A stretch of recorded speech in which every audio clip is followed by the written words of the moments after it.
Hello everybody, Zach Butler YGO back with a combo tutorial really quick. I just wanted to show you the most bread and butter punk combo that you probably should know. This is a one card combo that ends with a ton of different interactions and can go a few different directions at a specific breakpoint as well that I will go into. As always, if you want to pick up any of the cards found in this video, use the affiliate link down below. And if you have any questions or any thoughts on how to improve these combos, please let me know down below as well.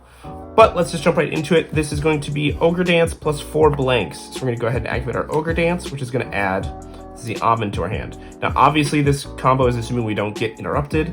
This is just showing a quick showcase of what the deck can do. So we're going to go ahead and summon our almond, pay 600 life points, and add Rising Scale to our hand. No Punk Rising Scale is one of those two new Punk cards that have really made the deck much better.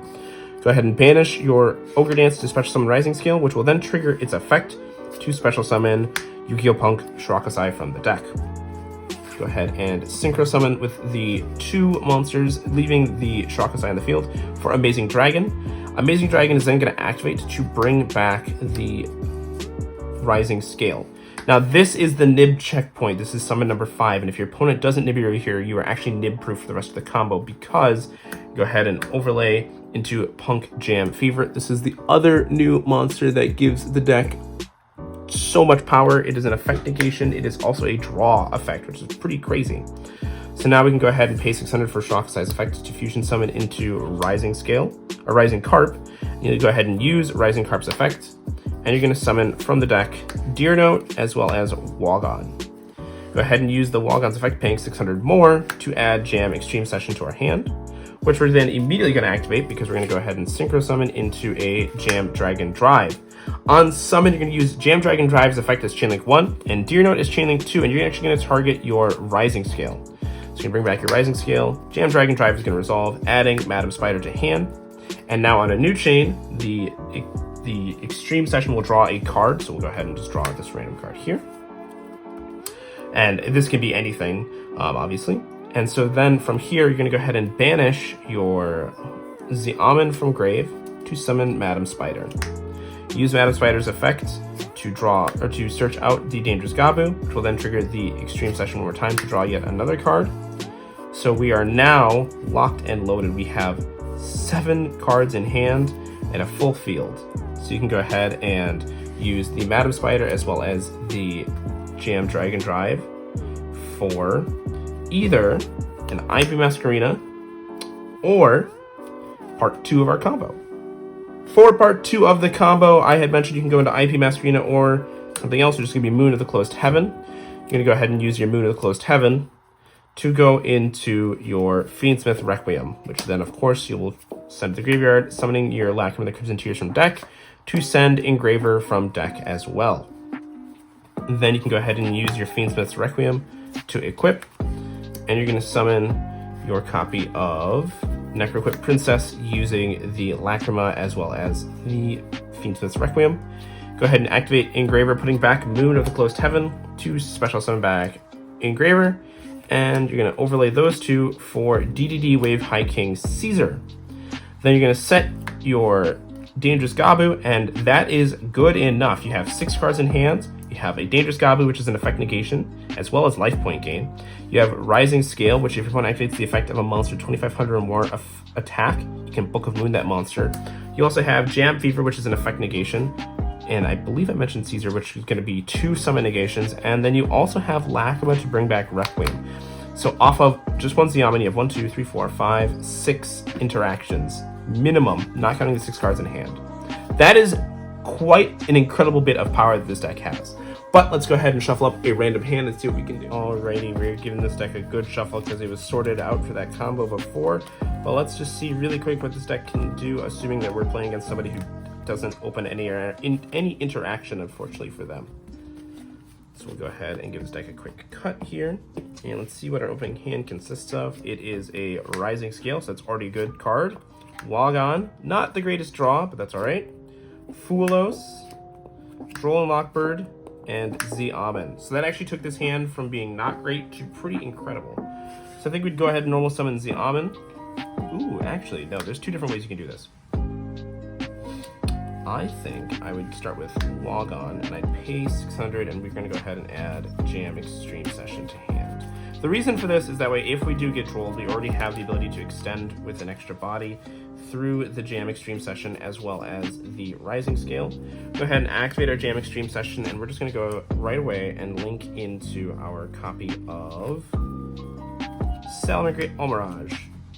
Now from here, we can summon the Rising Scale if we want, or we can summon the Almond. Either way, we're gonna get to where we need to be, but I think we're gonna go ahead and summon the Rising Scale, banishing the Wagon, and we're just gonna add a special summon another Z Almond.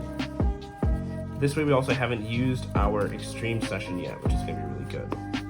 We're gonna activate our Z Almond, paying 600, and we're gonna add to our hands a copy of Shirakazai. That's also going to be able to layer our interactions, so that way if they do nib us on our nib check, we are still totally fine. Because we paid 600, we're going to activate our Jam Extreme Session. We're going to draw a card. Drawing into Engraver is pretty ridiculous. And we're going to go ahead and just immediately Synchro Summon into the Amazing Dragon. Amazing Dragon is going to activate, bringing back that Rising Scale. And now if they don't have Nibiru, which they probably... in this case, we're going to say they don't. We're going to go ahead and summon our Jam Fever. And now we are officially Nibiru proof.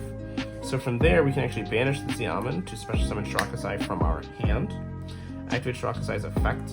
And we can either use these two or the Z Almond in hand. But we're going to use that because it's being recycled anyway. To summon Rising Carp, which we will then activate. And we're going to go and summon our copy of Deer Note as well as Madam Spider directly from the deck. Then we're going to go ahead and act. Well, these actually need to be summoned in defense position, I believe. Yes. We're going to activate Madam Spider. We're going to pay 600, and we're going to search for the Dangerous Gabu, giving us yet another layer of interaction, and we're going to draw a card as well. That now means our Jam Extreme Session no longer can draw cards, but that is totally fine. We're going to be short one card because of drawing the Wagon, but that, again, not a big deal. So we're going to go ahead and Synchro Summon into our Jam Dragon Drive. Chain Link 1, Jam Dragon Drive. Chain Link 2 will be Deer Note. We're going to bring back the copy of Rising Scale. And we're going to add ourselves a copy of the Almond to hand. Now, we have a few different ways we can do this, actually, because our hand is pretty... We're actually going to put the Rising Scale over here. We want this zone to be open because of the Almirage, just in case. So we're going to use Engraver, and we're going to add Tract, which we'll then activate to add Lurry, discard the Lurry, special summon said Lurry, and we're going to link into Requiem, which we will then immediately fire off for Lacrima, which is going to send Engraver to grave. So now we have a few different ways we can do this. This Almirage being there is not really the greatest, but it could be worse. We can actually just take Almirage and go right into our sequence that way if we wanted to. And we can fuse the Requiem, the Lurry, and the Engraver into our copy of Desiree. Then you take the Desiree and the sequence, make them into Agnum Day, which you then activate to special summon back Desiree. And from there, I don't believe we have not activated the Engraver, so actually activate the Engraver in Graveyard, returning sequence to special summon the Engraver. Because you're going to take those two and you're going to make an IP Masquerena up here. So, go ahead and set your Dangerous Gabu. We don't have the Lacrima to return the Requiem, but we do have the rest of this field, which is a pretty ridiculous field if you ask me. I think this is pretty solid because you have the Jam Fever, the Rising Scale, the IP to go into SP, the Desiree, which honestly you could use the IP and the Desiree together, and then that'll also let you use Lacrima to bring back the Agnum Day, to bring back the Desiree, and you also have the Dangerous Gabu as well as any hand traps that you drew. That's just a quick example of what you can do with this deck. Let me know down below if you want to see anything else.